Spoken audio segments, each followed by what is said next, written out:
do we fix it? What kind of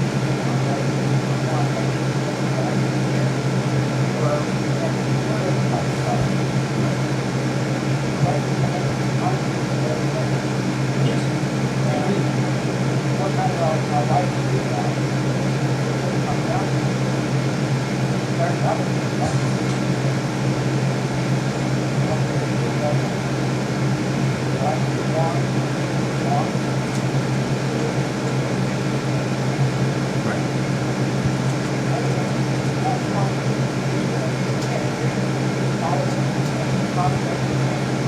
trying very hard to work together and trying very hard also to work together.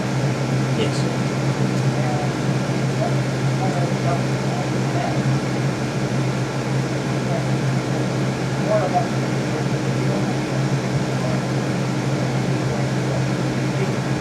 Yeah. Understood. Yes. I agree. So,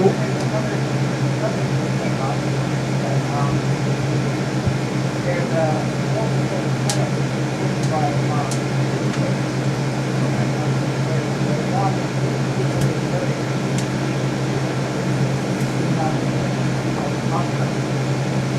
so similar to what they did with the child care.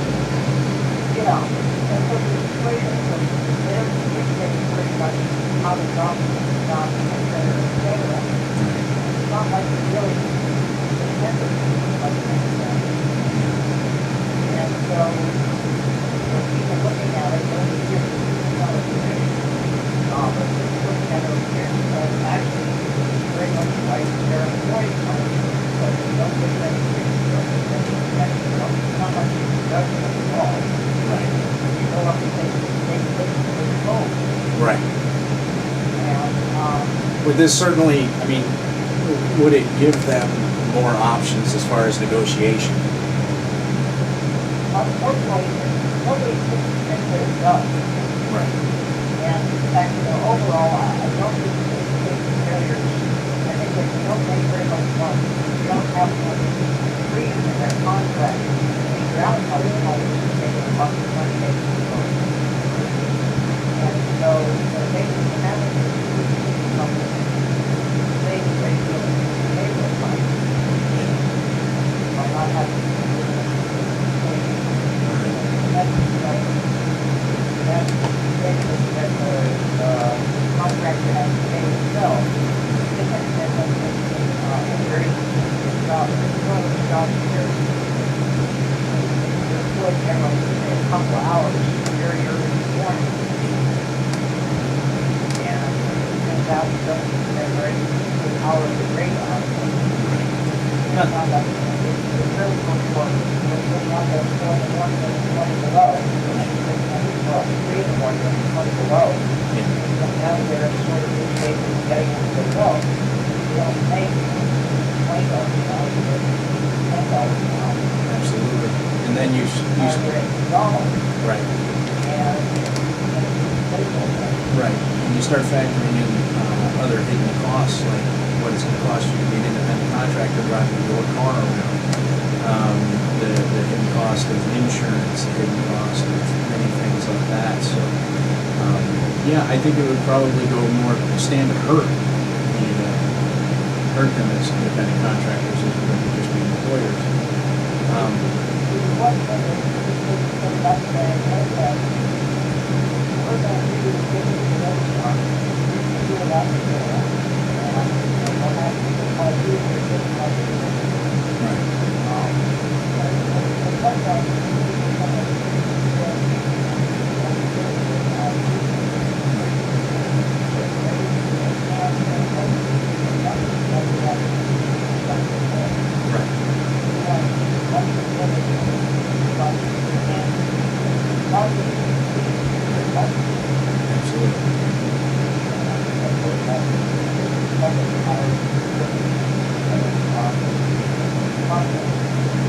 So now, the newspaper wants to keep control over how they're delivering things like that. They just don't want to pay. Essentially. Yeah, exactly. how the farmers like, why don't labor to hire, some of Mexico want to get out of the city. Yeah. Mexico wants to go to the rest of it, as best we can. So, Right. Okay, so the quick question is, one working in the hours that they come to, yeah. and, we want to Right. Absolutely. You know, and these guys, they just look at it as a cost of business. When they hand out fines to these farmers and things like that, not that I'm trying to persecute the farmers, but when they hand out fines to these farmers, they look at it as a cost of business. You know, once they start, if they start slamming people in jail for this, I think that will die down. But the simple fact is, they're not going to do that. They want to legalize immigrants that are already here, so they can work on the farms for less money, pretend like they're protected under the law when they really the farmer's not going to pay them anymore. Yeah, I mean, something comes down to the person that has the power to make more money. That's right.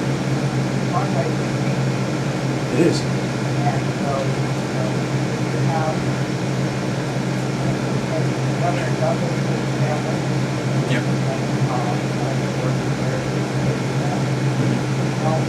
Were they legal migrant workers or were they illegal migrant workers? they were illegal migrants. Yeah. And that's the situation. What happens to those people is, there's a couple guys who come to Mexico and find losses. And that's really not the sort of work environment we want to be. Absolutely not. Have to be at the highest level of the state. And that's really the key problem. Have somebody just glad to have anybody show up.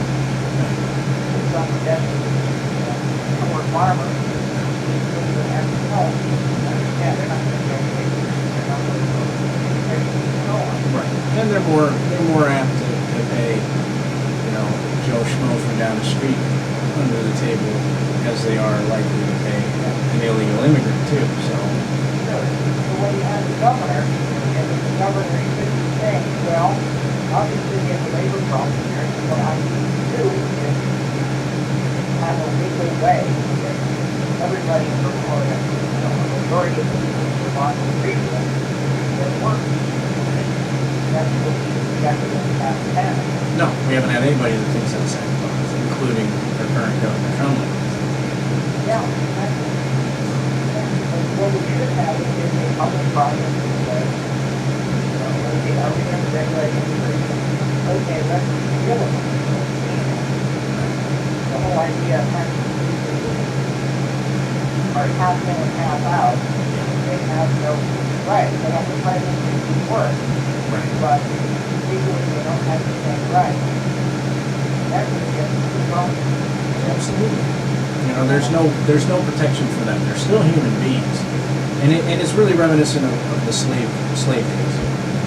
You know, like you know, one of the big things back in slavery days was that they said, well, they're you know, they get all their room and board, they get paid for what they do, so they should be happy with that job.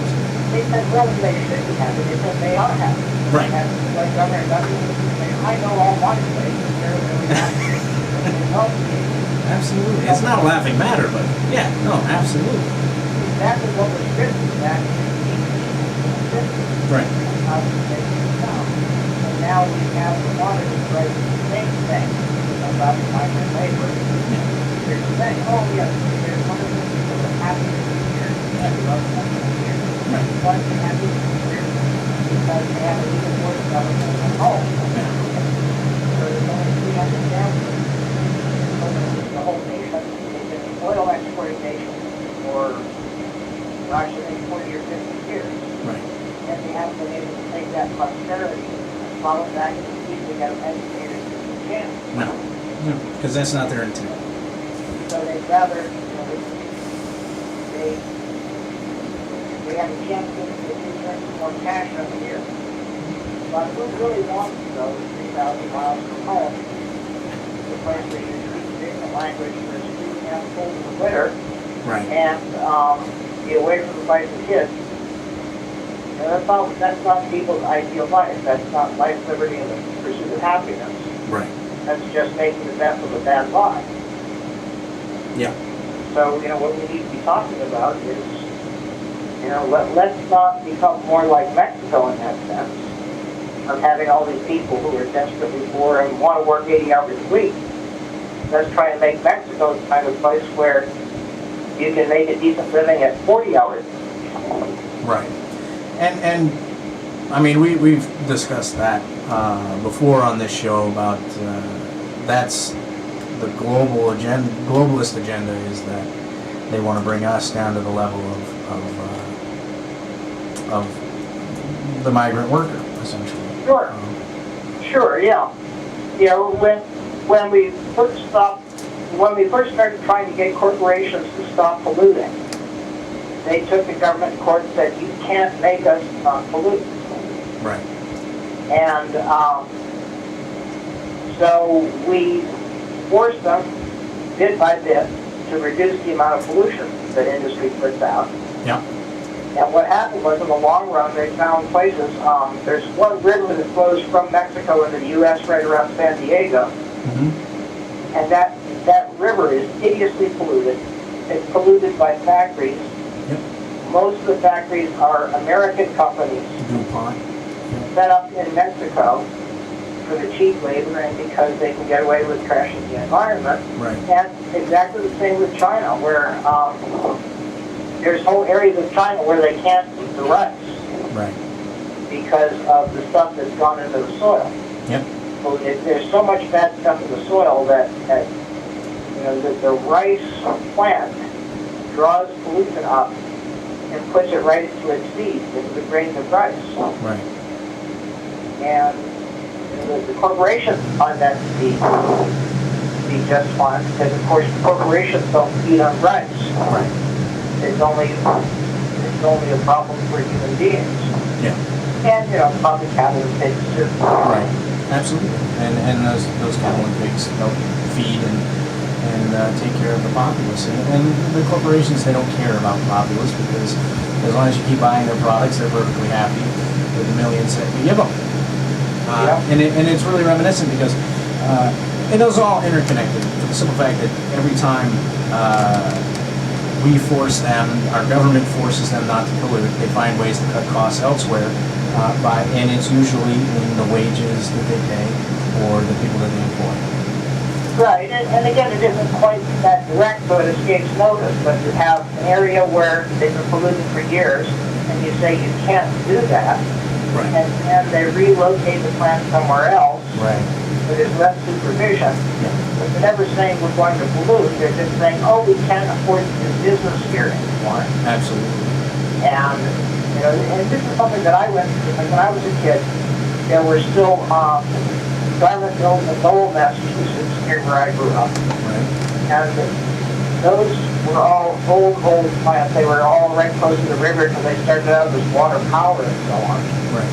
And so as the workers were saying, we want to make a decent living, then what was happening is they're saying, oh, we can't afford to do business here anymore, and they moved down south. Right. Wages were lower. Yep. And, you know, started the process all over again. And then the South people pushed for decent living and all that. They wanted to live the American dream. But they went off to Bangladesh. The factories were moved to Mexico, Bangladesh, Singapore, and then more recently to China. Yep. And now there's a big push to bring them all back to America, but regardless, they don't want to pay that money. They don't want to pay the wages.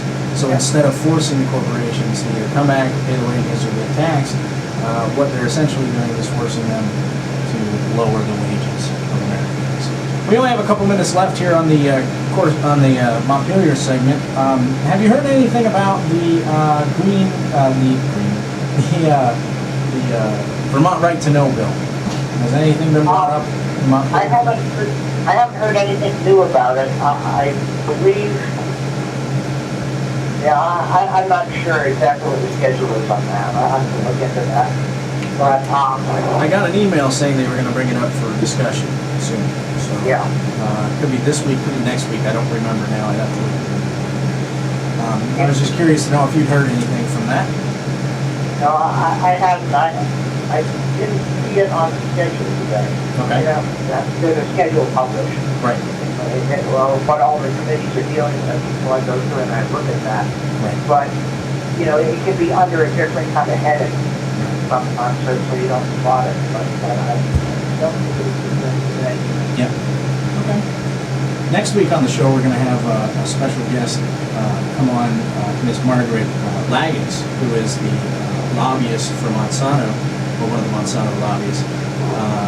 She's also a lobbyist for many biotech industries here in Vermont. So we're gonna be talking to Miss Margaret Laggins next week about GMOs, about the Vermont right to know. You're going to be hearing somebody who is very well versed. Absolutely. Is paid to study all the opposition and to, you know, they have a whole department devoted just to refuting each and everything that they have heard. Yeah. So it'll be interesting. And to me, the kind of way you have to look at it is, why did you have to beat up on farmers? Right. Like, you know, GMOs, they were suing farmers left and right. Yep. And, you know, so basically they're hurting little guys. Yep, absolutely. And they're also, she was going to bring in a farmer with her who is reliant on GMO crops. And they're going to talk about the great benefits of GMO crops for farmers. So it should be an interesting discussion. We've already started hitting the books since I got the confirmation email, and we're going to talk. And we're going to ask her some tough questions. So thank you, Phil, for coming, for calling the show and bringing us everything. Phil Carlton, our Montpelier correspondent, thanks for joining us. Take care. All right, well, that was Phil Carlton, our Montpelier correspondent. And again, we appreciate all the work that he does there in Montpelier. He travels down there to Montpelier every week and pays close attention to what's happening with our local news. Contact with our elected representatives and officials is an important right that we have in America. Some people will vote for an elected official and then never hear from or see that public servant again until re-election day. We here at the People's Message believe that the public officials and public servants that we put in there are indeed public servants. They're not in positions of power, they are in positions of servitude. If there's an issue or a law that piques your interest or that you care about, be it gun legislation, Vermont Right to Know bill, the health care bills that they're running through, I encourage you to write your representative. Tell them how you feel. If there is an issue that you believe should be addressed that isn't being looked at, then email them. Write them a letter, drop them a phone call, leave a message, do something. Somehow, we urge you, we encourage you to get in contact with your elected representative or official and get involved. We have senators, we have congressmen, we have local representatives. So often we squander the opportunities we have to be a part of this great system we have. Not just to fit into the system, not just to observe it and watch it, but to be an influential part of it. That's what I respect about Phil, is his willingness to get down there, to voice his opinion, and to witness the things that are going on. So thank you for doing that and coming on the show again to talk about it, Phil. The views expressed here on the People's Message, that is, are solely those of the speakers and do not necessarily reflect the views and opinions of WOMMLP, its management board, or any of its affiliates. Again, you are listening to the People's Message here on 105.9 The Radiator, WOMMLP. Adam, what do you have for us on the current events side?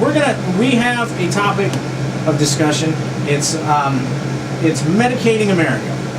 But we're gonna talk a little bit more about current events here for a minute. I'm gonna let Adam handle the mic. I'm gonna take a quick, brief break, and then once he's done with that, we'll get into the topic of discussion. Well, there's There's one thing that I want to bring up real quick, pertaining to the events taking place down in Boston.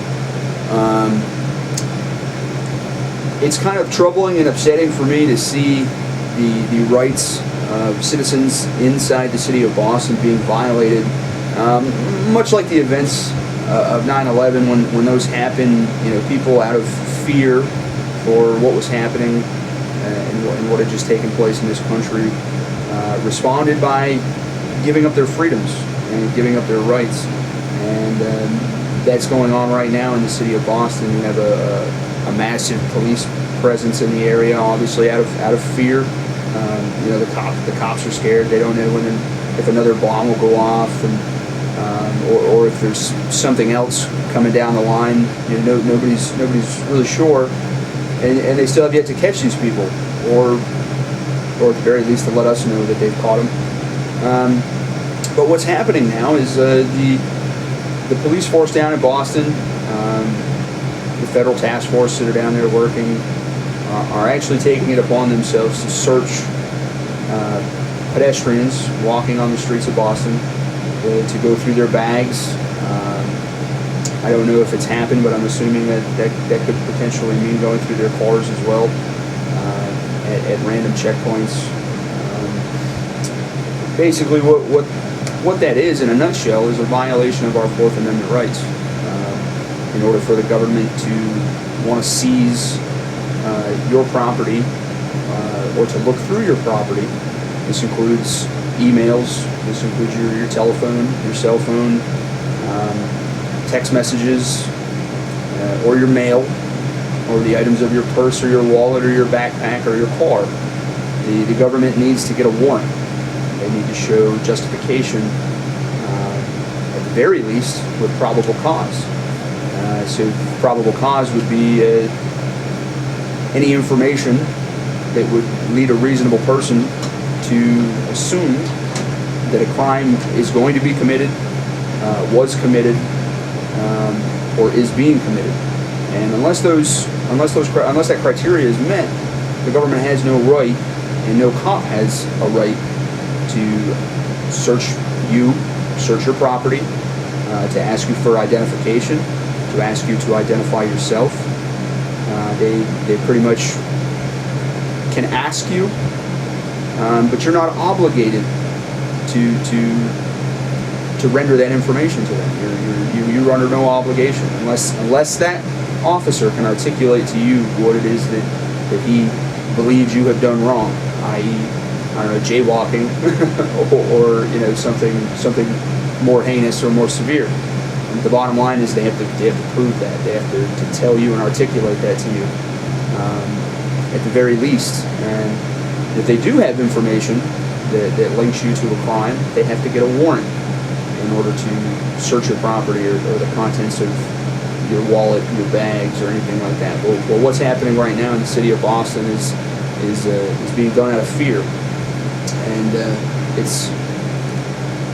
I like to think about what Benjamin Franklin said, in regards to people giving up their freedoms for security, and that those that do that deserve neither. Our freedoms are far more important than our own personal safety. I know that's a hard thing to grasp. I mean, it would be so much easier if we had a police force out there pushing people around and going through people's bags at will. We'd certainly find a lot more bad guys. We'd certainly find a lot more criminals. But would we be free? You know, in that case, I mean, we'd be no better off than people living under the oppression of the Nazi Party in Germany back during World War II. You know, what could happen? It would be cops in brown shirts asking people for their papers. I mean, that's what this is reminiscent of. It's an extremely troubling event, but it happens every time there's a disaster, some type of an emergency situation, a terrorist attack, a school shooting, a theater shooting. People freak out, and then our rights get taken away by this massive police state, which is what we live under, in my opinion.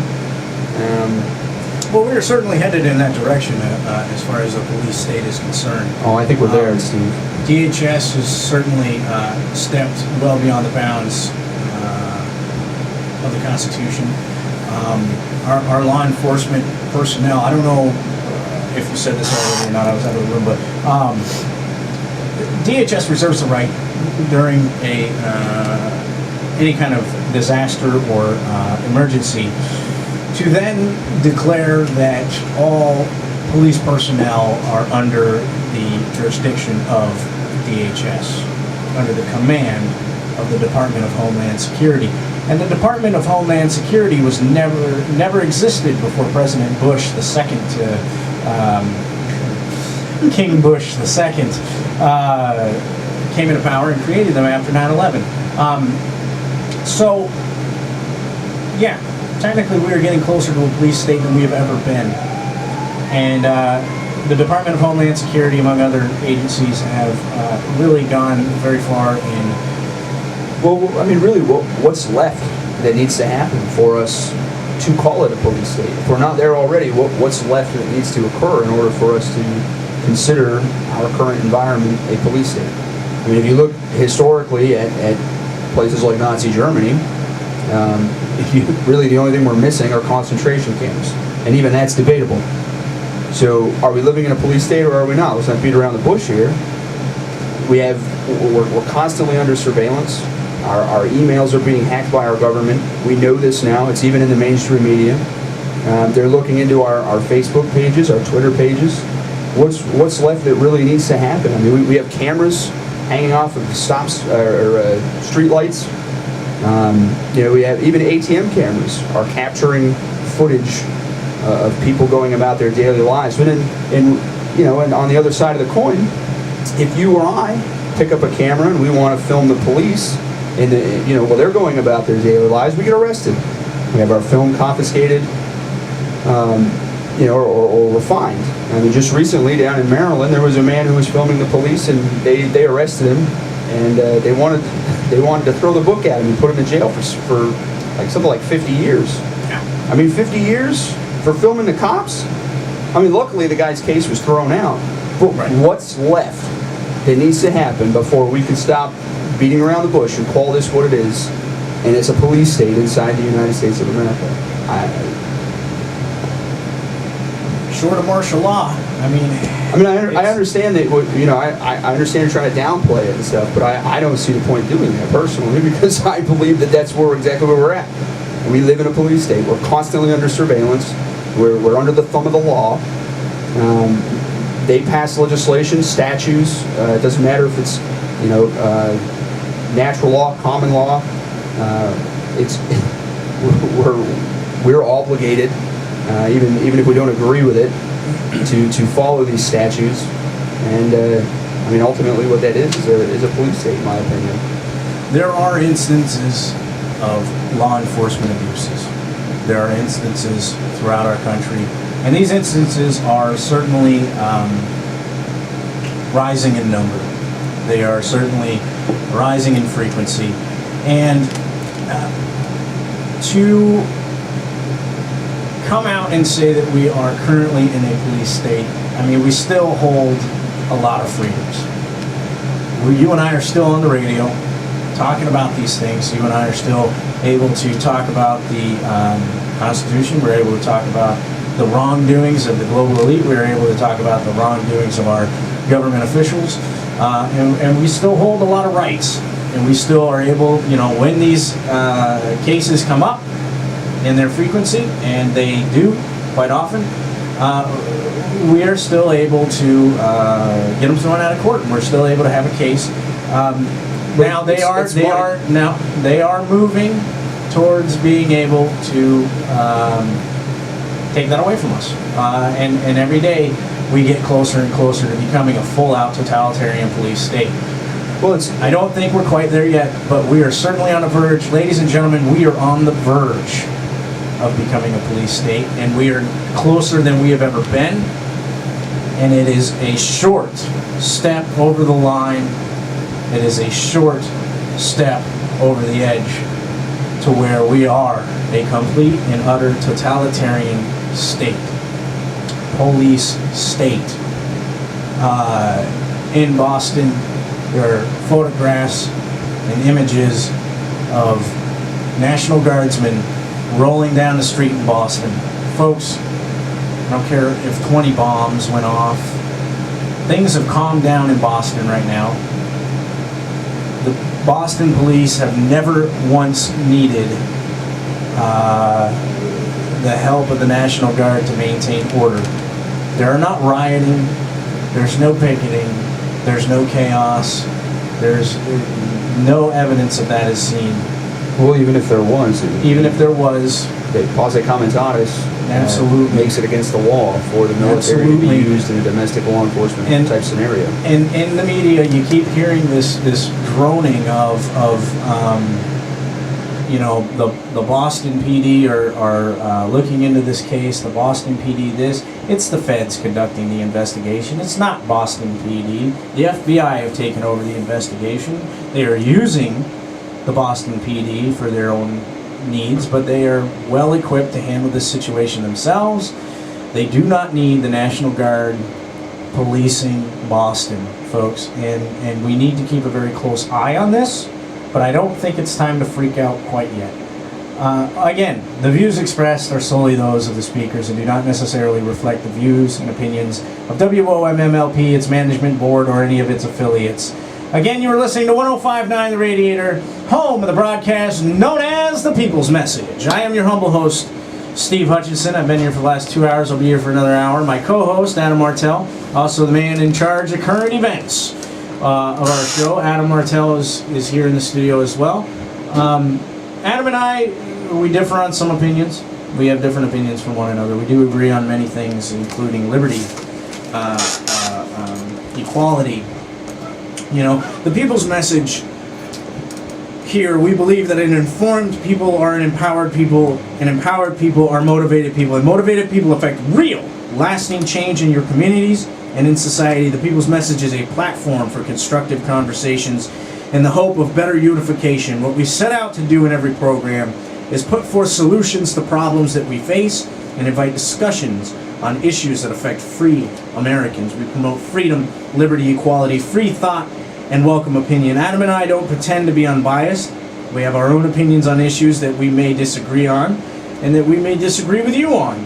And we invite you to contact us with your opinion. You may call the show at 802-861-WOMM. That's 802-861-9666. We have a community Facebook page that you can also get a hold of us on. You can follow us on Twitter, leave us a message, thepeoplesmsg/twitter.com, or email us at thepeoplesmessage@rocketmail.com. So, Adam, I didn't mean to interrupt you. Are you finished? Yeah, no, I'm good. Okay. All right. Fantastic. We're going to move on to the topic of discussion today. My beautiful wife, Ashley, took some time. She's also our research assistant, or, well, not even assistant. She's our research personnel. She does a lot of research on the topics of discussion for us. And today, we're going to talk about medicating America. Multi-million-dollar marketing and propaganda campaigns convinced children that virtually any experience of sadness, say losing a pet or having a friend move away, was a disease that could be treated with help from Big Pharma. Millions of children were put on drugs like Prozac, and the great push towards diagnosing kids with bipolar disorder was on its way by a corrupt psychiatry industry controlled by Big Pharma. There is no rational scientific explanation for the explosion in diagnoses of brain chemistry diseases, nor is there any examination of potential causes for unhappiness, such as poor diet, lack of sleep, chronic environmental stresses, chemical exposure, or the fact that sometimes life is an emotional roller coaster, folks. We all know about that. And that's, well, life, folks. But they would rather say that it is some emotional disorder, some chemical imbalance in the brain. and they want to pump you full of drugs for their own profit. What used to be just a normal unhappy moment or episode of sadness is now described by drug-pushing psychiatrists as a disease requiring chemical treatment. Creative expression, excitement, and curiosity in children is no longer a sign of a healthy, learning child. It's a symptom of a disease called ADHD that requires treatment with a powerful mind-altering amphetamine drugs that used to be called speed when they were sold on the street. 6 million American children are on psychiatric drugs today, but most of those drugs have never even been tested for children. They are simply testing those drugs right now on our children. Your child is a guinea pig, the big pharma.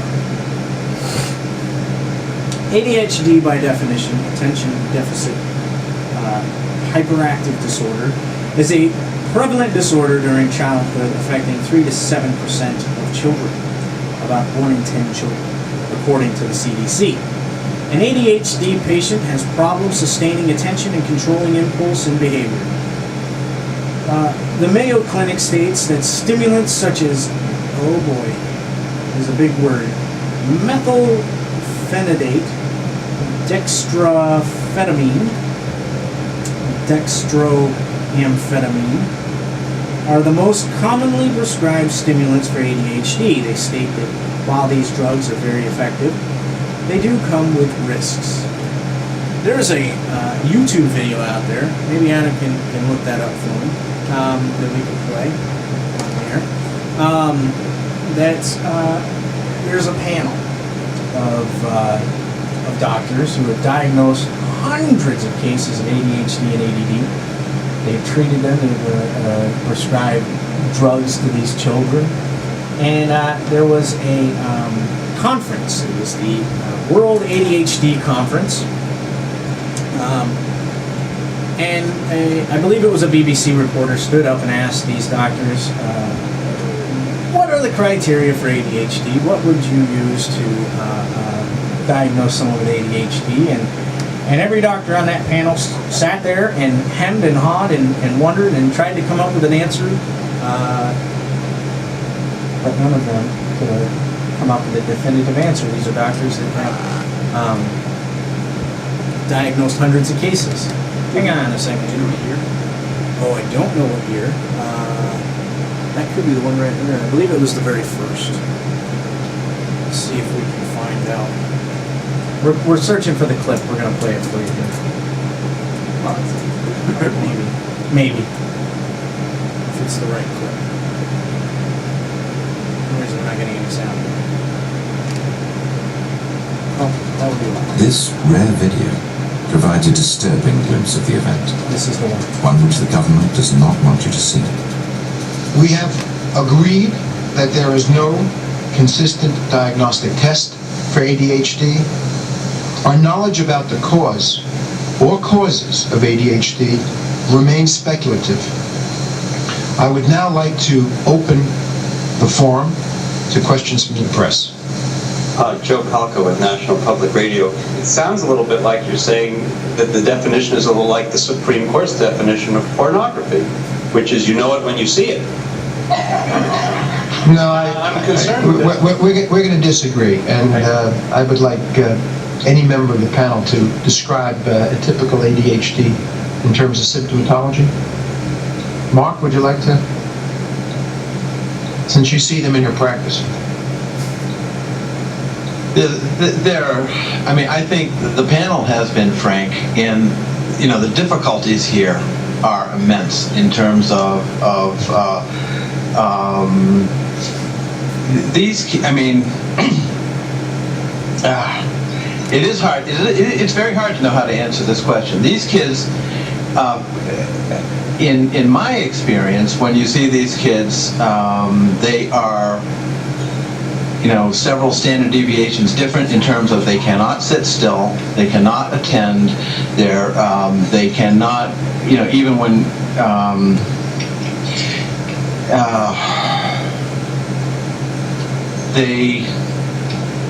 are as if driven by a motive. There are some good clinical descriptions of these kids.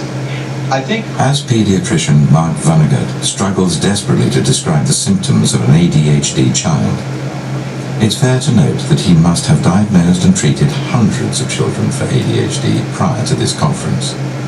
But on this day at least, Dr. Vonnegut isn't clear at all about what identifies. Again, there you have it, folks. A doctor who has diagnosed hundreds of cases of ADHD cannot answer a simple question of, what are the symptoms of ADHD? Oh, sorry, I thought you had something. It's clear. It's a sham. It's a sham for pharmaceutical companies to pay, to be paid. Essentially, what they did was they sat there and they said, what market have we not touched? What market is untouched by the pharmaceutical companies? Where can we make our next $1 billion? Kids.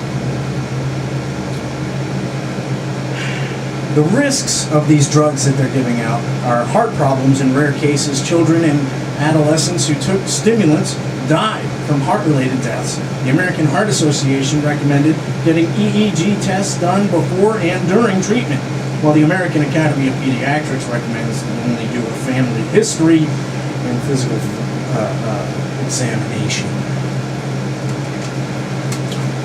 Abuse of stimulants are part of the amphetamine class of drugs and carry a risk of abuse.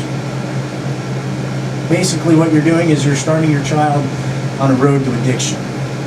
Psychiatric problems, stimulants may also trigger or exacerbate symptoms of psychiatric disorders such as paranoia, hostility, depression, aggression, and anxiety. Non-stimulants, the Mayo Clinic also states that non-stimulants such as atomexetine are the other most commonly prescribed drugs for ADHD. Non-stimulants can cause liver damage and may increase suicidal thoughts.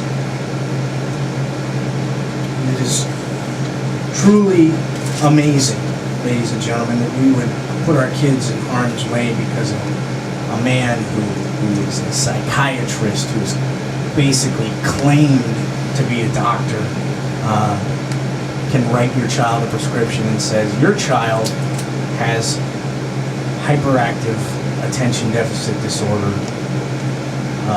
so let's give them a pill. Bipolar disorder, by definition, is a mood disorder sometimes referred to as manic depression that involves cycles of depression and elation and mania. Since the mid-1990s, the number of children diagnosed with bipolar disorder has increased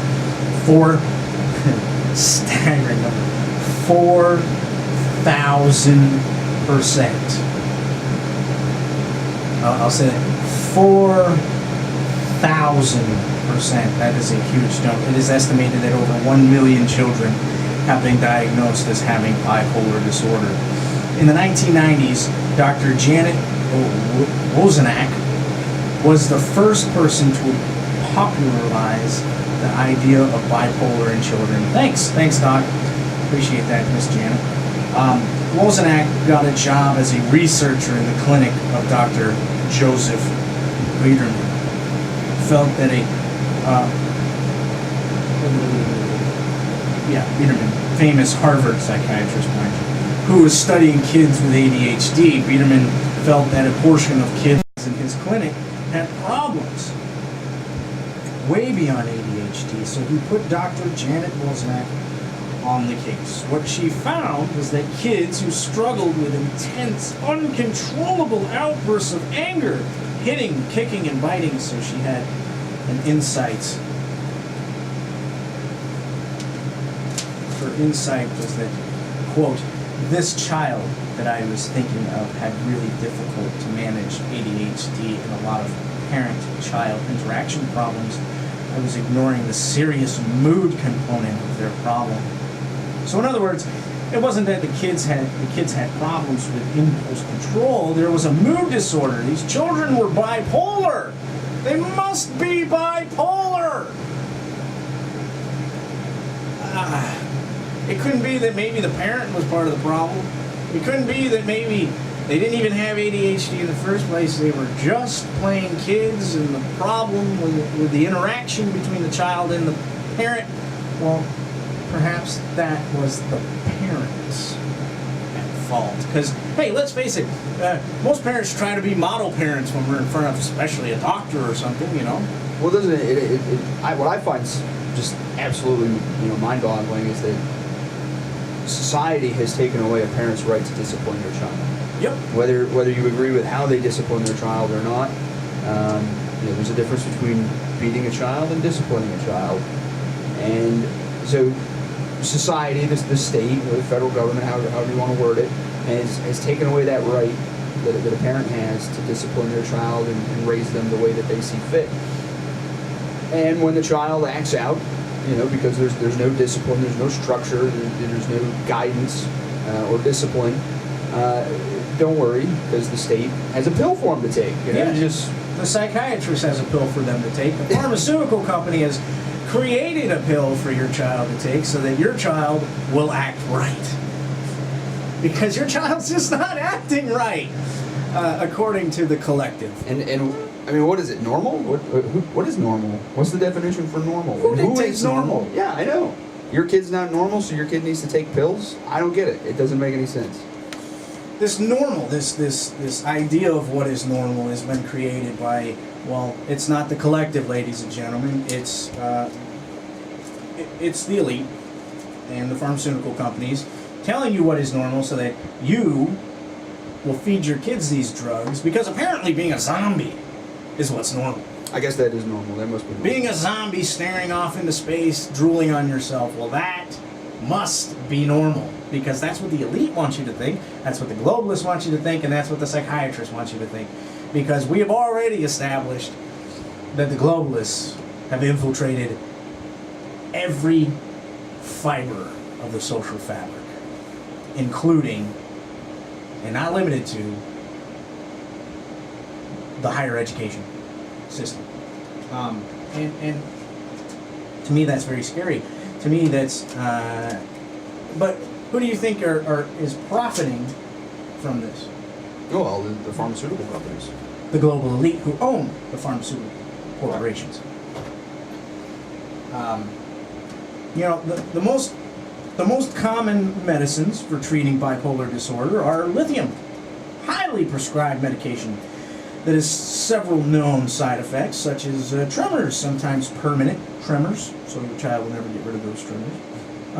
Weakness, chronic fatigue, vertigo, nausea, stomach pain, diarrhea, thyroid problems. Lithium was never found to be suitable for children. However, most recent studies have shown that for early onset bipolar, it is effective. The required dose is slightly above toxic levels, requiring frequent blood tests to monitor blood levels. Slightly above toxic. It's okay because it's only slightly above toxic. When something's bad for you folks, whether it's slightly above toxic or it's way above toxic, it's not good for you. It's still toxic.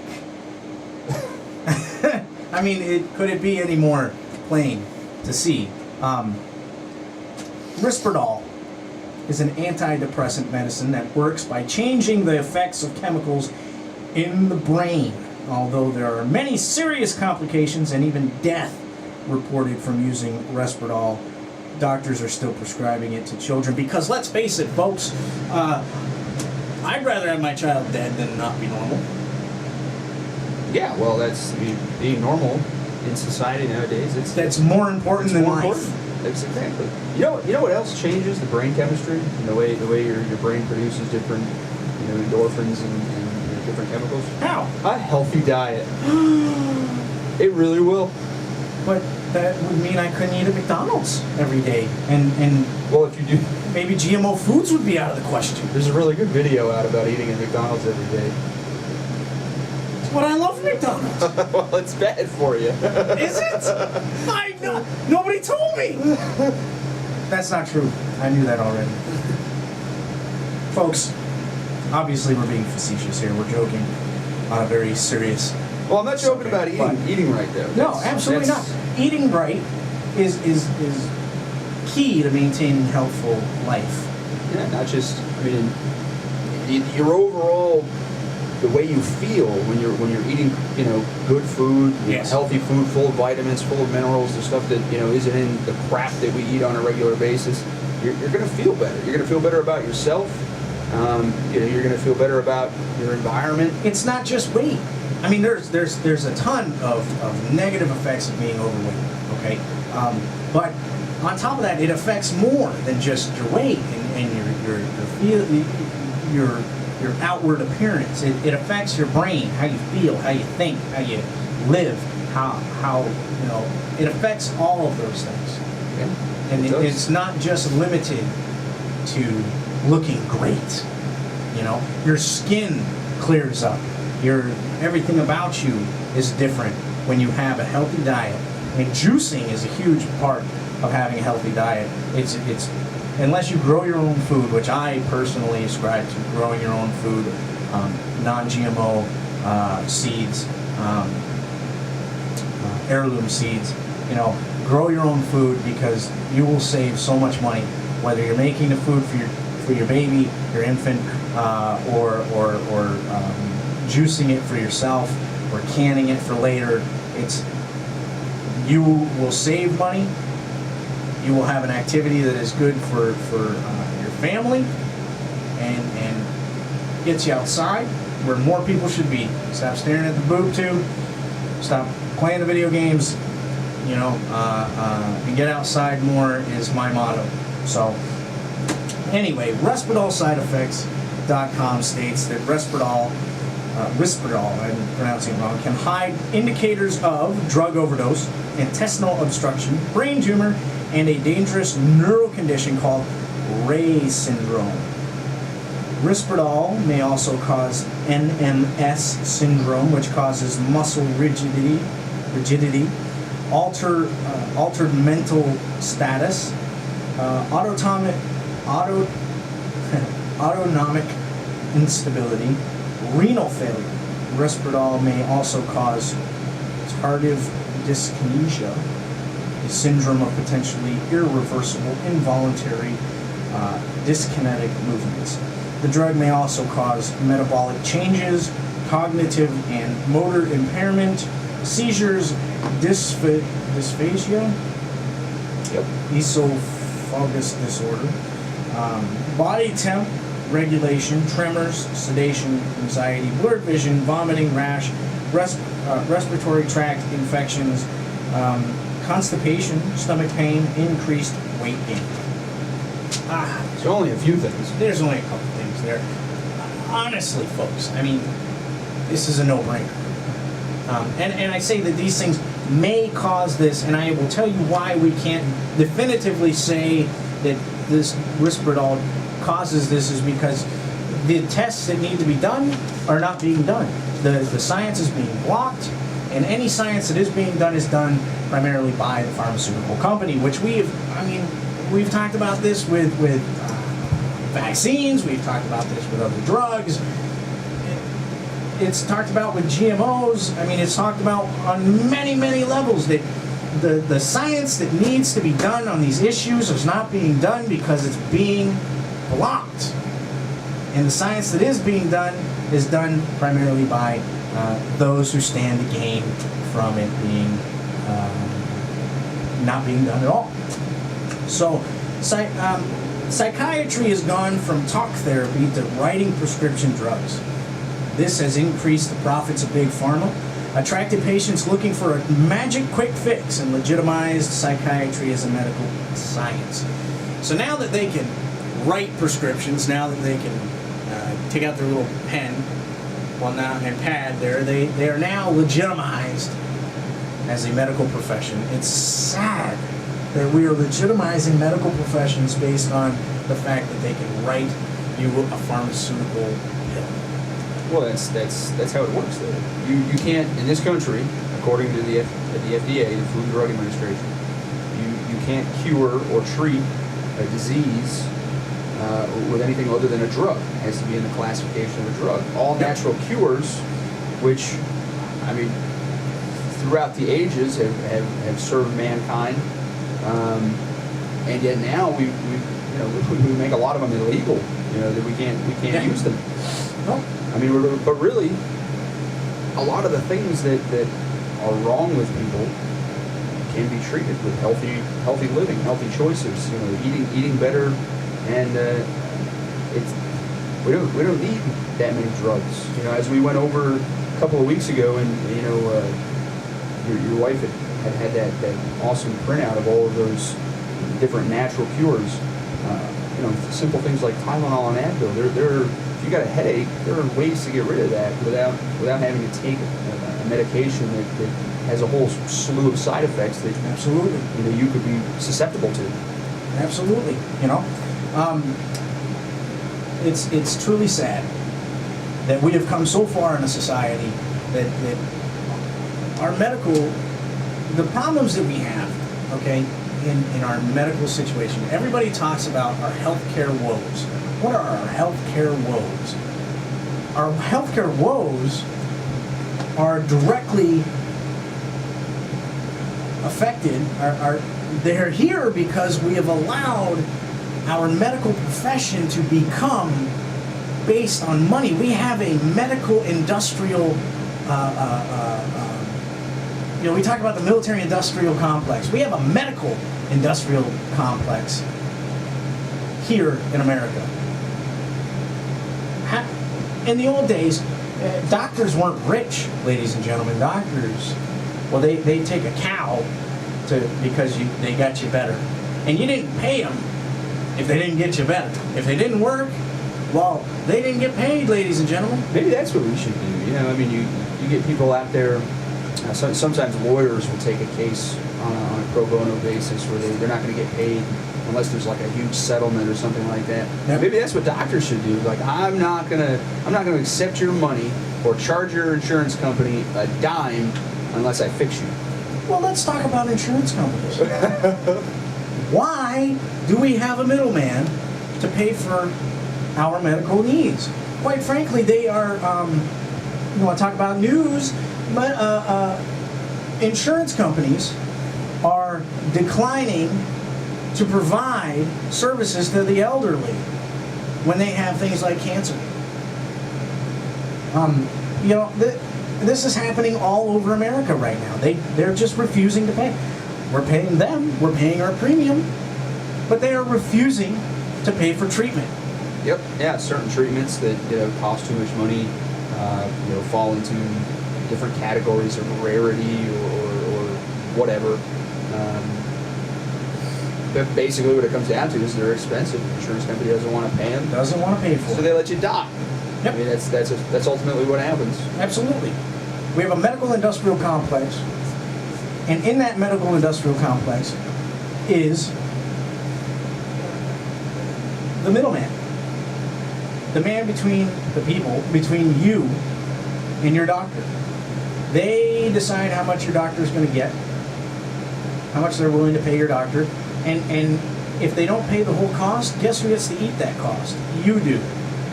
So not only are you paying your premium, but then you're paying your doctor too, because the company, well, it's got to pay its execs millions of dollars, so you're going to have to foot the bill on some of this. This is not, we need to eliminate insurance companies. We don't need socialized medicine, as Vermont is pushing for. We don't need a socialized medicine, one-payer system that the federal government is trying to get through, that Mr. Obama is trying to get through. What we need to do is eliminate we need to restrict pharmaceutical companies. We need to eliminate that's what I'm looking for, insurance companies, and we need to get back to healthful medicine. We need to restrict the FDA. There was a case. There was a gentleman, and I'm sorry, I forget the guy's name. I read about it in a book. There was a guy who created, and if you know the answer to this, our phone number is 802-861-WONM, 861-9666 here at 105.9 The Radiator. There was a gentleman who had created a machine using sound waves that killed cancer cells. It left the healthy cells alone and strictly targeted cancer-causing cells. It was proven to work, ladies and gentlemen. It was proven to work. And the FDA came along and shut him down. The government came along and they shut him down for practicing medicine without a medical license. And then they did not approve, the FDA did not approve his methods, so they shut him down. And they took his patents and they put him in jail, and he ended up killing himself. A handful of years later, another gentleman did the same exact thing, realized what was going on with this machine, decided, hey, that, I'm going to create another one. So he created his own machine, started targeting, using sound waves, perfectly safe, no side effects, targeting cancer cells, and again, Big Pharma put a case against him. The FDA shut him down. He went to court, fought it in the Supreme Court, and lost. He lost all the money that he had gotten from this, and he had spent a lot of time curing people for free. They could not afford to pay him anything, and they shut him down again. Look it up if you get a chance. I encourage you to look it up. If you are so inclined, or if you are curious about who this guy is, just look up the machine that cures cancer using sound waves, and you will find that. And it's by far the only cure out there. Not to interrupt you, but No, absolutely. there are plenty of other stories of cures that people have found. Well, some of them I don't know if I can mention on air. Right. But I mean, I think everybody will know what I'm talking about. But I'm not sure if the I'm not sure if the Well, station something that needs to be decriminalized for sure is marijuana, for its healing properties and things like that. I understand the reason for not legalizing it, because it is going to be hard to be able to keep people from driving under the influence, because there's no real way, no sure way to tell if they're under the influence of marijuana unless you get somebody out there with a needle and offer them a bag of chips. Yeah, right. But you know, so there's definitely issues there. That's not really an issue we're going to talk about right here on the show No, today. But absolutely, I understand what you're saying. But why does it come down to, you know, why do they try to restrict these natural cures to things like, you know, cancer? It's the money. Cancer's a $1 billion a year industry. It's to further the medical industrial complex, ladies and gentlemen, and that's just the bottom line. It's not because we made it up. It's not because we just think that way. It's a fact, and you can look that up, take that to the bank, do what you need to do. You know, the part that kills me is that our society allows for us to have cancer-causing products on the market that are deemed safe, that are innocent until proven guilty, but the means in which to cure that cancer, well, that's illegal. All right, going back to medicated America here, the psychiatry's transition, the growing reluctance of insurance companies to cover talk therapy, and the willingness to pay for pills was one motivation for psychiatry's transition. Big Pharma desires to expand its own product using invented and unproven mental disorder classifications was another. Some claim that the American Psychiatric Association, APA, the National Institute for Mental Health, and the National Alliance for the Mentally Ill colluded with Big Pharma to convince the world that all mental illness was born of brain chemistry imbalances. So pharmaceutical drugs became the solution, and Big Pharma added over $20 billion annual gross revenue. This led to shorter visits among a growing number of mentally disturbed patients who would only go to doctors to get medication adjusted. This also led to prescription drug dependency and abuse. Drugs such as Prozac, Paxil, Ritalin, Risperdal, and many others have serious side effects. Any sense of relief is short-term or placebo effective. Heart attacks, diabetes, and sudden death are the physical side effects. Mental side effects include insomnia, anxiety, suicidal thoughts, and violent behavior, all things that these drugs are said to cure. The increased rate of suicide and murder among traumatized veterans is linked to the use of psychiatric drugs. The facts are, in 1903, roughly, 1 out of 500 people were mentally ill.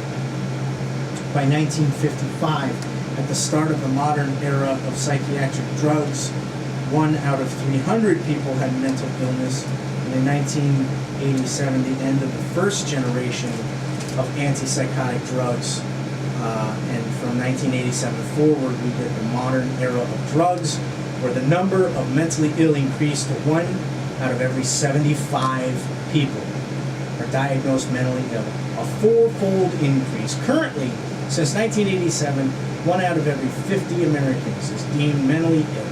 That's an increase every day. For the last 17 years, 410 people per day newly diagnosed as mentally ill. Man, we're going to run out of people pretty soon. Pretty soon, everybody is going to be mentally ill in one capacity or another. Well, isn't that what they want? Or is at least what they want us to think? That's the goal. Science and medical literature have shown that these drugs perturb how these chemical messengers work in the brain. The paradigm is that people diagnosed with mental disorders have no known problems with their neurotransmitter systems, and these drugs disrupt the normal function of neurotransmitters. When these people are diagnosed with with mental illness, it's not like their head is put on a machine and their brain chemistry is mapped. Very few people, and in fact, when people are done, it's usually for show. It's usually for a show or a program that's come on and wants to illustrate how these people have these mental illnesses, and they're chosen. You know, we'll take this guy. Very rarely are these actually mapped in the brain for a regular person. They're just diagnosed based on what the psychiatrist says. We now spend more money on antidepressants in this country than the gross national product of 2/3 of the world's countries. When Prozac came to market, Eli Lilly's his value on Wall Street, its capitalization, was around $2 billion. By 2000, Prozac was the #1 drug prescribed. Eli Lilly's value reached $80 billion, a 40-fold increase. If that's not an illustration of the pure profits of pharmaceuticals, I don't know what it is. Drug the women and children first. That is the globalist idea, is to drug the women and children first, make them the first ever zombies so that they can basically move on with their agenda of one world government. It is very possible that the globalists are now trying to control the minds of American citizens by funding research facilities, and by supporting specific legislation. The U.S. Preventative Services Task Force has urged routine screenings of all American teenagers for depression, and politicians were ready to step up to the plate. 3 months into 2009, Congress was introduced to 8 bills on widespread mental health screening. Now, with the what was it called, the Newtown massacres, you're seeing people's guns being seized from them for having mental illness or for being on some sort of drug, whether it's just a small drug for anxiety.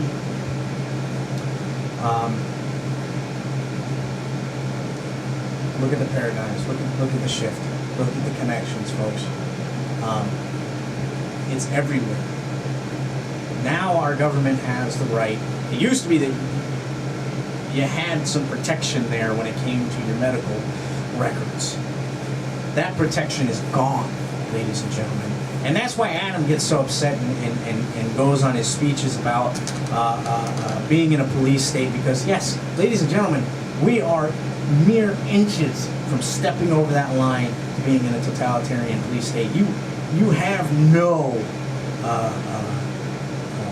right to be secretive yourself, even though the American government can hide things all at once, and these large elite groups like the Bilderberg group can be secretive all they want. You have no right to privacy. Only the elite and the government have that right to privacy. And it's happening all over America. There was a guy, guns are being seized in California, guns are being seized in New York. And this bill has gone to the Senate now. This gun debate has gone to the Senate now, ladies and gentlemen, and they're debating guns. Well, fortunately, Senate rejected the plan expanding gun background checks in 54 to 46 vote. So we got that much anyway. It's kind of funny you brought that up because I just came across the ticker on my phone. Very good. In 2007, legislation entitled the Postpartum Mood Disorders Prevention Act. It was introduced. It called for the mental screening of mothers for signs of depression. Such screening for depression may soon become state law in Illinois. And I'm not sure that's old news. That's 2007. So we might want to look that up. Maybe you can look up state law in Illinois, the Postpartum Mood Disorders Prevention Act. You can remember that whole thing. So postpartum Mood Disorders Prevention Act.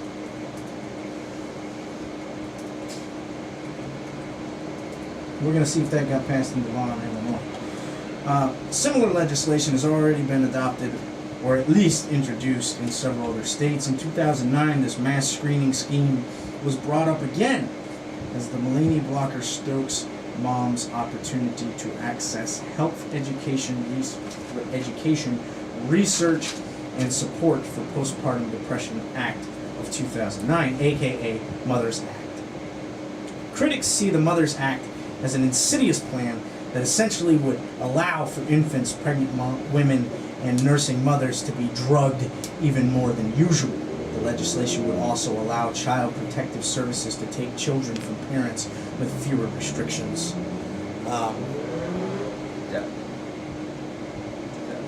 Okay, in 2009, that died in Illinois. So fortunately, that is not law. The legislation would also allow child protective services, I already said that, investigative journalist for the political newsletter Counterpunch, Evelyn Pringle, stated, and I quote, "The true goal of the promoters of this act is to transform women of childbearing age into lifelong consumers of psychiatric treatment by screening women for a whole list of mood and anxiety disorders and not simply postpartum depression.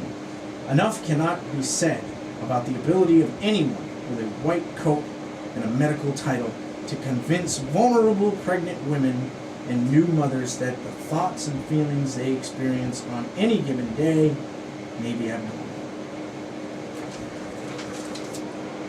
Mike Adams from naturalnews.com spoke out against the exploitation of young children for drug testing and claimed that it amounts to nothing less than chemical child abuse. Quote, "So-called bipolar disorder was wholly invented by psychiatrists with strong financial ties to drug companies." That the quote ended back with bipolar disorder.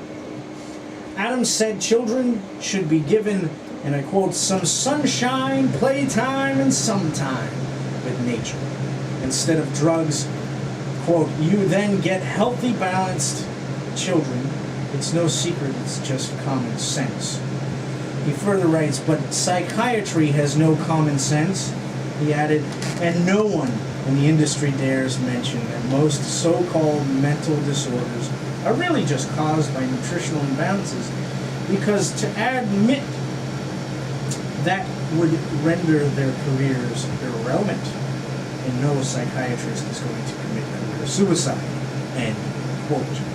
Some historians believe Vincent van Gogh suffered from bipolar disorder. Fortunately, there were no drugs that dull him down and prevent him from completing his masterpieces.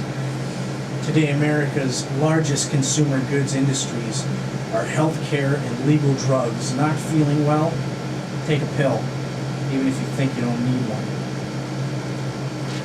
That is the way it is, ladies and gentlemen. The medical industrial complex is cashing in on your need of a quick fix. And it is up to us to halt this, to be informed about what the natural, healthful alternatives are, because, folks, we need to return to nature. We need to purge our bodies from the poisons that the globalists have put into us, from the psychiatric drugs to the cancer-causing GMO foods. And we're going to have that debate next week again with Ms. Margaret Lagis, the mouthpiece for Monsanto, whom we are grateful is coming on the show to present the biotech industry's point of view on this, because the people's message is really, it's a platform for all opinions. We want all sides of the story to come out on this. And maybe she will have some information or some stuff that hasn't come to light. And hey, maybe she will be able to convince us that they're safe. That GMOs are safe and are vastly needed. I'm not going to hold my breath. Either way, I welcome her to the show for next week. Oh, yeah, me too. I can't wait to talk to her. I can't wait to hear their point of view. And hopefully she'll bring a farmer to also add their point of view to the program, so that they can tell us what the benefits of GMO crops are for them. Anyway, that was our topic of discussion, was medicating America. We certainly went off on some tangents and other directions, but they are certainly all connected to the grand scheme of what's going on out there. Ladies and gentlemen, you are listening to 105.9 FM, WOMMLP, home of the people's message. I am your humble host, Steve Hutchinson. My co-host, Adam Martell, joining me here. The views expressed are solely those of the speakers and do not necessarily reflect the views and opinions of WOMMLP, its management board, or any of its affiliates. We urge you to go out. We pride ourselves in being able to offer you information not readily available on the mainstream media, because we feel that informed people are empowered people are motivated people, and motivated people affect real, lasting change. Folks, and that's what the revolution for change is all about. We want a peaceful change in the way that our society and our government and our way of living is going, because right now, if you look at the way things are going, the globalization of our country is bringing down the quality of life here. The military-industrial complex is and the medical-industrial complex are making record numbers as far as their profits, and we need to stop it, folks. We need to stand up and say no more. It is our duty as Americans. If you'd like to drop us a line, give us a comment. Our phone number is 802-861-WOMMLP, or WOMN, excuse me. Once again, that's 802-861-9666. You can also hit us on Facebook at the People's Message Community page. We're on Twitter at the People's MSG/Twitter.com. We thank you for tuning in. We have about 15 minutes left, a little under 15 minutes left. So Adam, what do you got for us? What is the updates on what's going on? Right. Currently, no news media is talking about any arrested individuals. Although I did catch something. No news is good news, right? That's what the doctor said? Well, that could be. A link on the most awesome and excellent Drudge Report has a link to Yahoo News, and apparently a Boston courthouse. Oh, I'm sorry. Now it's changed. Now Boston courthouse reopens. It's about an hour ago when we were doing this. A link came across talking about how they evacuated the courthouse. There was also a mention of a hospital being evacuated. But at least as far as this is concerned, the courthouse, a courthouse in Boston has reopened, and employees are being allowed back in. Why it was evacuated in the first place? Who knows? If they have talked about why, it's probably not in this. And of course, I can't read and talk on the radio at the same time, so that's not gonna work. But I'll read it. but anyways, no, that's fine. No, I mean I can't read in my head and talk on the radio at the same time. Oh, gotcha. Because I start saying out loud when I'm reading in my head, and it doesn't work. Oh. But other than that, no suspects arrested. Aside from that one Fox News report that said that they did, and they said that they didn't. You know, they took it back real quick. Pretty amazing. Yeah, that's really it. That's it. I can't really think of anything other than the Senate voted down the gun bill, which you made mention of already. Well, they voted down the expansion of background checks. Right. It's still, it's still under debate. The rest of the bill, they don't just vote down the bill; they change a lot of things in it. Now, just to recap some news, President Obama also received a letter in the mail. Well, sort of. It went to the place where it's sort of mail. But it was addressed to President Obama, and it had rice in it. What these letters say, if they say anything at all, we have no clue. But there was a senator in Mississippi that received a letter at the sorting place, and also laced with ricin, which is a toxic. Yeah, I've actually pulled it up right here. Okay. It's a highly toxic protein obtained from the pressed seeds of the castor oil plant. I didn't know that. I also heard that a pinprick of this stuff can kill an adult. That's how powerful this stuff is. So I don't know the cause or the reason behind the ricin attacks. It is certainly reminiscent after 9/11 that senators and congressmen, right, received letters with anthrax. Yeah, in fact, wasn't our own Senator Leahy was also a recipient of one of those letters? Yes, well, was he in a Batman appearance at the time? Because he's still kicking. I don't think it actually made it into his hands. I think one of his staff members probably opened it long before it would have gotten to him. I was trying to make a joke, but it totally skipped around. What do you mean by Batman? Was he in a Batman movie at the time? Because the guy's in every Batman movie ever made. Really? Well, except for the old one where the guy's like dressed up like Cinderella. But I must have missed that. I'll have to go watch all the movies way back from when. Even the old ones, like the Michael Keaton ones. Michael Keaton. Yeah, like the old Batman ones, the ones Like that Batman Returns and stuff like that. Yeah, he was in those. He was? Yeah, the guy is in every single Batman movie. He's got Hollywood connections apparently. They're good old Vermont. He's an extremely powerful senator. Senator Leahy. Yeah. Speaking of which, I heard him also on the news before the attacks. He was on NPR discussing gun control, and our own Senator Leahy said that he owns guns himself, and that all of them are capable of having high-capacity mags. But since he doesn't see the point in having high-capacity magazines, well, nobody else should. Thank you, Senator Leahy. I really appreciate your vote of confidence, and you're looking out for Vermonters and our opinions, because apparently Senator Leahy's opinion is the only one that matters. It goes back to the. I had a buddy of mine. He's probably listening right now. He'll enjoy the fact that I brought this up. Who, somebody had asked him, well, what's the point of a 30-round magazine? He said, I don't know. What's the point of a $100,000 sports car that'll go 250 miles over the speed limit? Yeah. When I don't race cars, there is no point. But the point is, I can buy one, and if I can buy one, I should be allowed to buy one, and nobody should harass me about the relevance of the purchase. Right, and it's your constitutional right to have a gun. It is not your constitutional right to own or drive a vehicle.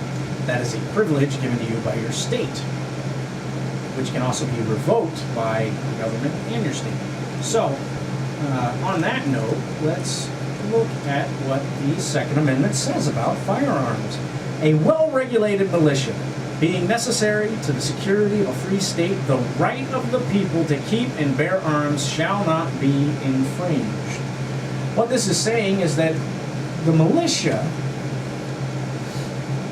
is well-regulated, not the firearm. The firearm is not to be regulated. It is actually not to be infringed.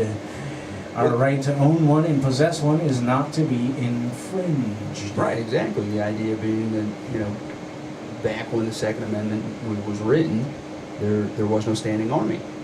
It was more or less a National Guard type thing. If the president needed soldiers for a particular issue, he would call to the states.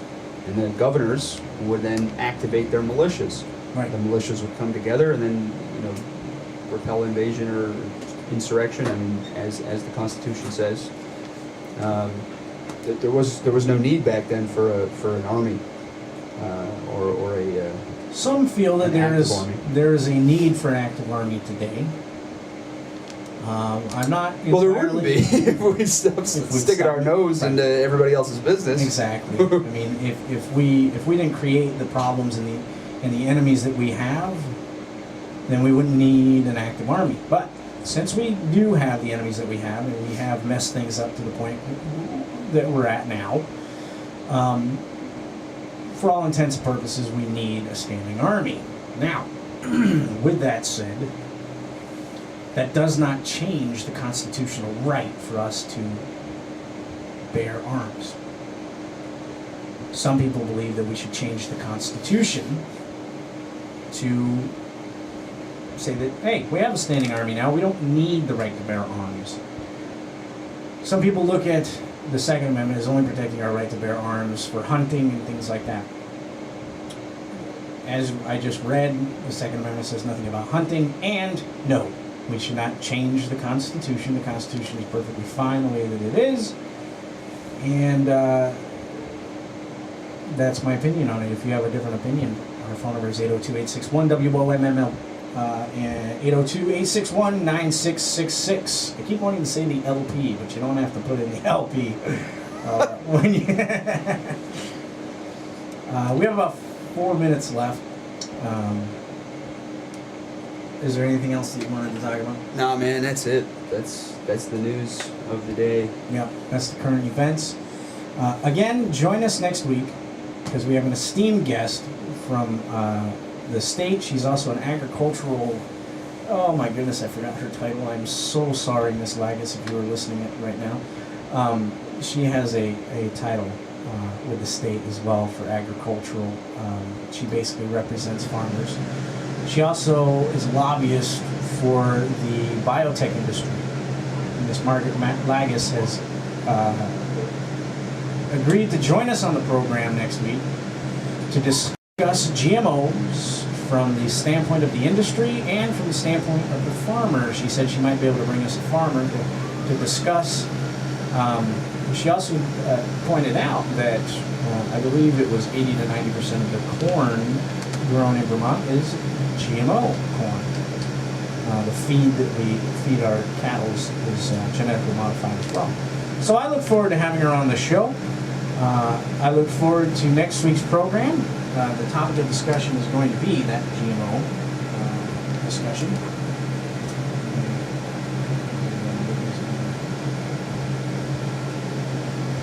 So,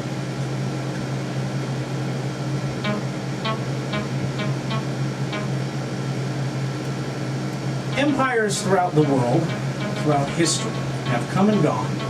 Those who seek to rule the whole of the earth have devastated civilizations, slaughtered entire races, and committed atrocities the likes of which make us cringe to think about to this day, all in the advancement of world domination. Man has aspired to conquer his fellow man since his creation, and that lust for power is not diminished with the ages. We have not advanced past our basic desire to rule one another in the year 2013. There are still men in our society that have the means and the will to do just that, to rule us. They've simply evolved better ways to accomplish this goal, to impose their will upon us because they feel themselves superior because they feel that they have the right to do so for their own status and wealth affords them that right. Through secret societies, the creation of front groups and roundtable groups, through the infiltration of the social fabric by means of manipulation, the tentacles of the insidious, malevolent group of global elites have entwined themselves into every aspect of our lives.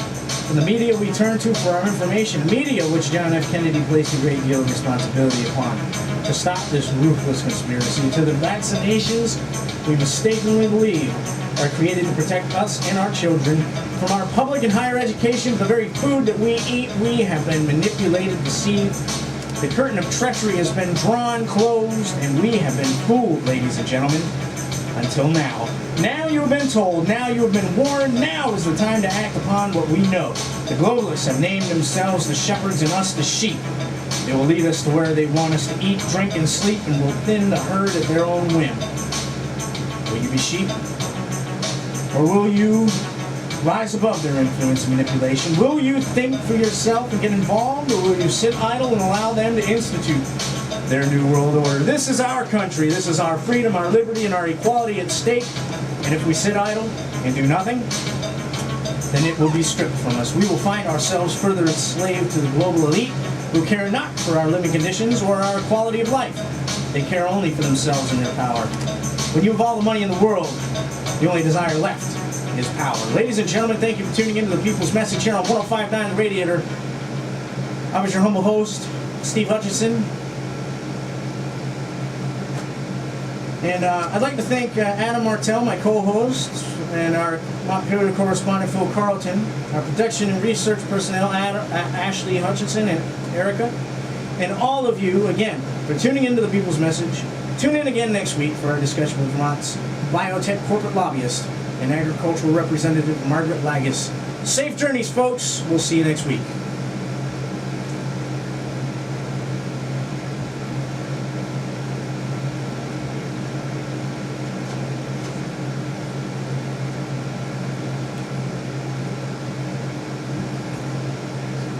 It is.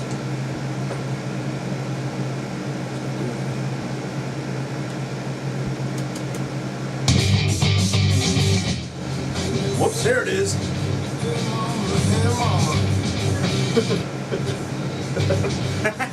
just blew their speakers. At least the mics were on.